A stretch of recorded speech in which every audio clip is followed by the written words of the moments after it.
Mala Hotel na barko bumisitang muli dito sa Pilipinas. Ito ang Serenade of the Seas ng Royal Caribbean Cruise Ship. Sunod-sunod na mga cruise ship ang nagdadatingan sa ating bansa. Kaya naman ang Pilipinas ay nag-number 1 para sa most destination cruise ship.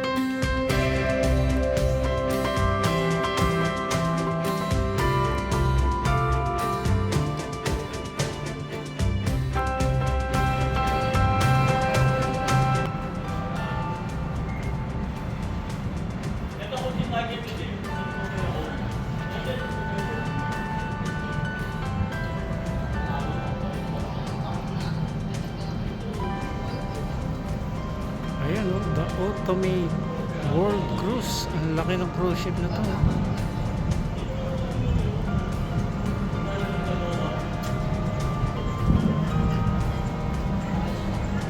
Daming palapag nito.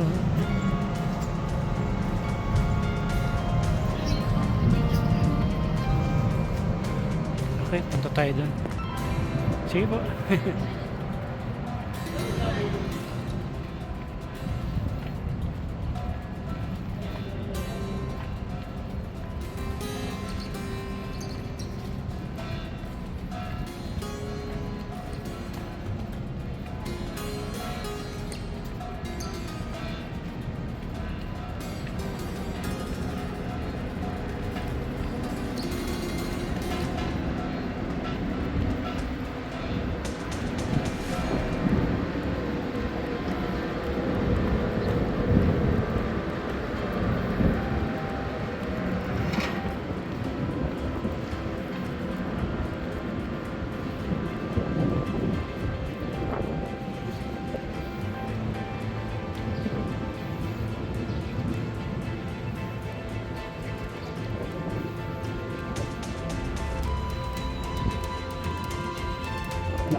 Wow, ang laki ah. Serenade of the Seas. Ultimate World Cruise. Pagkalaki naman ng cruise ship na to. Kaya pala ang daming foreigner dito sa Ocean Park. Baka sila yung mga nakasakay dyan ah.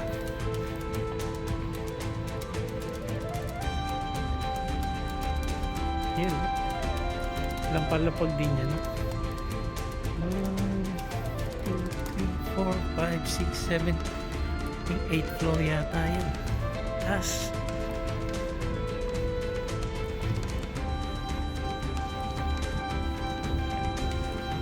Serenade of the Seas. So 16 days pala yung kanilang cruise at isa sa mga bansang kanilang pinuntahan ay dito sa Pilipinas, pero I think mga 5 bansa yung kanilang pupuntahan. Pero nagsimula sila sa Australia at pagtapos ng Australia ay dumiretso sila ng Indonesia, tapos nga dito sa Pilipinas, tapos bukas naman ay pupunta sila sa Subic Bay Freeport at saka kaulilihang destination nila ay sa Hong Kong, China. Ito palang Serenade of the Seas ay nakaklassify siya sa Regent's Class cruise ship. At nagmula pala itong barkong ito sa bansang Bahamas. May haba itong 293.2 meters at may taas naman siyang 961 feet at 11 inches. Kaya niyang mag-accommodate ng 2,490 guests at 891 crew. Serenades of the Sea's greatest strength is that it offers plenty of options from dining to entertainment and yet remains a mid-sized ship.